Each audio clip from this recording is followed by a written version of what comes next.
Ladies and gentlemen, and my dear fellow skeptics, this year it was 30 years ago that the first European Skeptical Congress was organized. It was in Bad Tölz in the Bavarian Alps.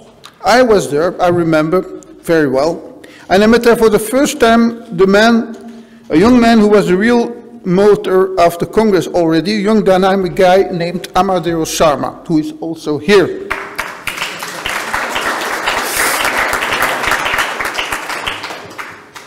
Afterwards, there was a discussion what really should be considered as the first European Congress. Since Skepp, now the CSI, already organized the European meeting in London some years before, but the Congress of 1989 was organized by the German organization, GVUP, and also other skeptical groups in Europe were represented. It was indeed at that time that some important skeptical organizations in Europe were founded. 30 years is a long time, I can't tell it, and the world would quite change since 1989. To give one important example, most of us did not have heard of internet in that time. I don't know if the skeptics and the skeptical organizations have much changed since then.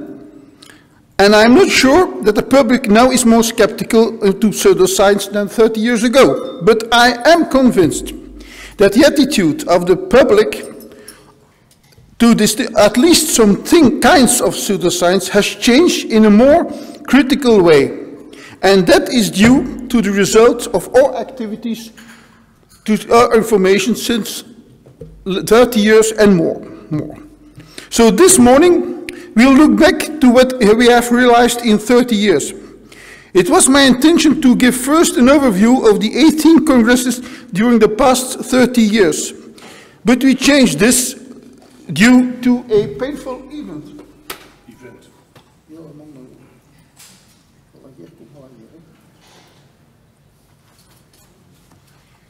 It's nearly 3 months ago, one of the best known and most active European skeptics passed away. Unfortunately, he lived not long enough, just a near month after he should have enjoyed that homeopathy was not longer refunded in France.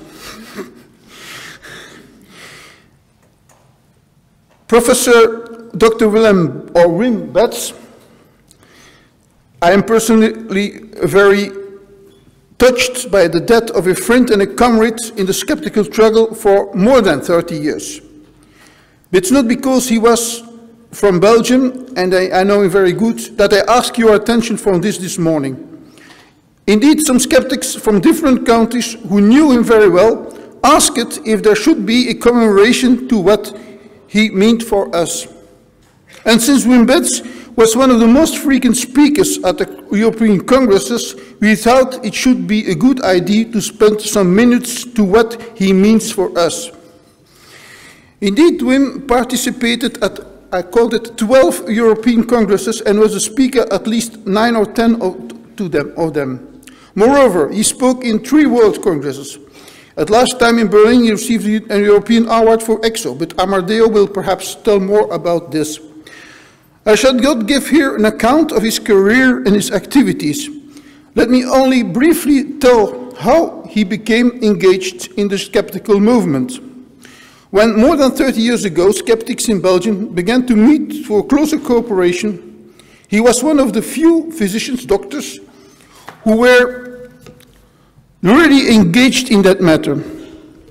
And among those were very few physicians among us.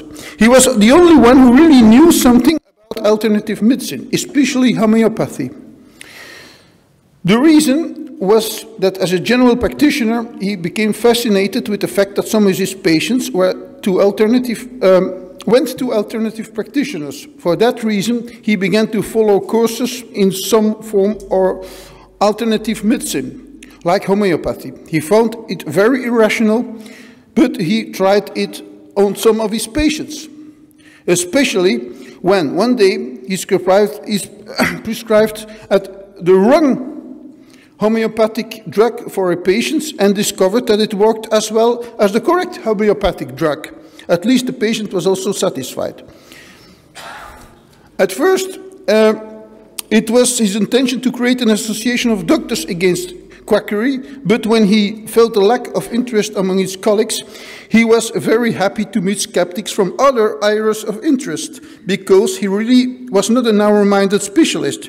In his long career as a skeptic, he made also critical statements about near-death experiences and facilitating communication. That's how I knew him.